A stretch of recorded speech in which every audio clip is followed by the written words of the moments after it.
tunia kong gen nop thui na Giêsu na ong hil thui tuang hil na a baong hil yam chi le ke mai na sem nuam te le ke mai zat ding out te pen hidana om hen ong chin ong hili ong hil dan ni na om mok mok ke hen chi au dut banga om ke hen chi tu a hi le koi chi om di Giêsu zat ding yu ta le Giêsu na sem ding yu ta le Giêsu to ki zom ding Giêsu kamal ilung sim to sim ding ki zom sak di Giêsu ho pi na ki zom na tung ton pa za set set di Giêsu sol na banga iki zom na tung ton pa sem set set di to pen ki sa Giêsu i zat dinga sap na nga ale lim ta kia pin la lim ta ki zomin lim ta la siang tho simin nang dei na to Giêsu na sem vet vet ke yin Giêsu i sol na bang bekina semin Giêsu sol na ba na sep thei na ngina Giêsu to lim ta na ki zom na a khau goli Giêsu kamal lim ta ka na sim ding na lung sim tak pe to sima na ki zop sak ding ki sami tua te gel om na kale Jesus ho pin ang tung ding tua Jesus ong ho pi na kale na sep dan ding ong hil ding tuong hil dana semo be lap ken la hem ke ke yo ong sol da ong sep sak da ong chi sak dan dana semo avai hem tu Jesus ta von la di aman le aman no man thu khen de tua hi la a hi zonga Jesus i zat ding ut Giêsu na sem nuam Giêsu na ana sem ding ong sam na pi na iu tut ba om om ding iu banga wak ding iu tut khoi khoi ding iu tut enen ding iu tut thun ding chi tok ki nga lo za jang jang thei lo ki nga lo ton ki nga lo bahang yam chi le Giêsu na mit to lam ki lak le ania huak ko marketing hi chi to cha ei pen I khamit avak ko leve I khabil te avak ko I kam te pasien kamal ong ki guan ko ilung sim te asyang tho ko khasiang tho to kidim ko khasiang tho wang le na to kidim ko khasiang tho kha tha to kidim ko to khi chiang na Giêsu ho pi na ki za thei set set di to khi chiang na Giêsu de na ban na ki sem thei di to sung panin Giêsu ina awang le na to nang sem ning ko so na pe di Toran Giêsu zat ding na u ta le om pek to ki nga loi om chip to ki nga loi Giêsu to ki zop ding Giêsu kamal sim ding Giêsu ke nga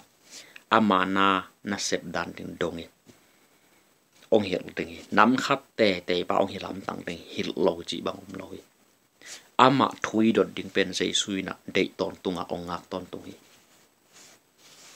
Giêsu pen na to pa na sia pa na pasia na kumpi pa na kidal na bangkim na pilna na hat na hang san na nanun tak na khem pe na mon na suan na bung na mun kit hi sako bahang yam chit ama pe Emmanuel pasien Giêsu ama tunga na lung sim khem pe apo na pumpi khem pe apo kislenda le chen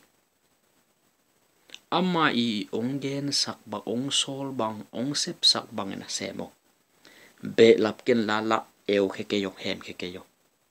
aman le man lo aman ta von la di te chi bang di na het khia Giêsu ong sol te hem khia na be la pa le la hoi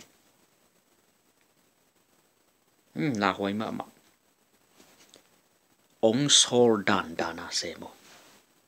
aman ta von la di ei pa ta ul lo tua da to jang Giêsu zat ding Giêsu na asem ding Giêsu in ana sem ting na ong sam sap na anga te om mok to ki nga lo chip to kinga lo tut to kinga lo wa koi to kinga lo yu du ba to kinga lo thu nge nun la siang do simun Jesu ho pi chet tu na lung sim khem bu sung khem la ama sung ki ap mi tu toy na ka le na khen bong sen pi ding Jesu zat ding un na pi ya Jesu na la sem nom Jesu na sem ding na ong sap na la nga na pi ya Jesu nong jang di wo chi di na thu ngen lo la siang do la sim lo Jesu là na lung sim pe lo Jesu là kiuk sak lo Jesu là thu dong lo Jesu nong jang di wo chi pen van tung en leng na ai zo kha thei di hi mo si pasiani na samei ve nang kong sol thei nang kong zat thei nang ka kia ngong pa yin chi hen tat hit tak chiang ina aman ipum pi pen adei bang jang thei pa adei bang ong zat nang i hen tat ko la na hen tat ki cha amma tunga za na ki a ko to le na pum pi pen Jesu a khut sunga ko dit lok zia da urut bang kon thul pen na khut sunga om na ka le na ut pia thei zia nei ve na lom pa khut sunga om le pen na ut pia thei lo ding nei ve do jang to kon thul pen ei khut sungom tak chang i ut ki pi ai ve na lom pa khut sungom le na ut nang pia thei lo na lung sim khem pe na pia ke le za Jesu tung na ki ap ke le pen na lom pa khut sunga om lai kon thul to ki bang di ayang na lung sim khem pe Jesu kyang apa za pia khen tal le na Jesu tung na ki ap le na ka le Jesu khut so na nun tang nam ding Jesu au dut ba ong hei di au du bang sang di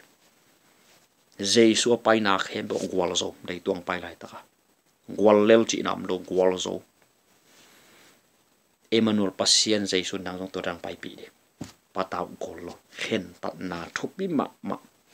na khen tat na za na ki piak na za na ki phal na za na ki uk sak na za na ki ma kai sak na za Jesu sap na anga te le Jesu na asem nuam Jesu zat ding au te tunga ong tung hi na de na za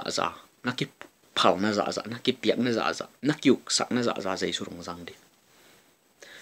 ong tel khit tak che na iki phal na i khen tat ding amanong nge ei ut lo pi ana ong jang nom no pasiani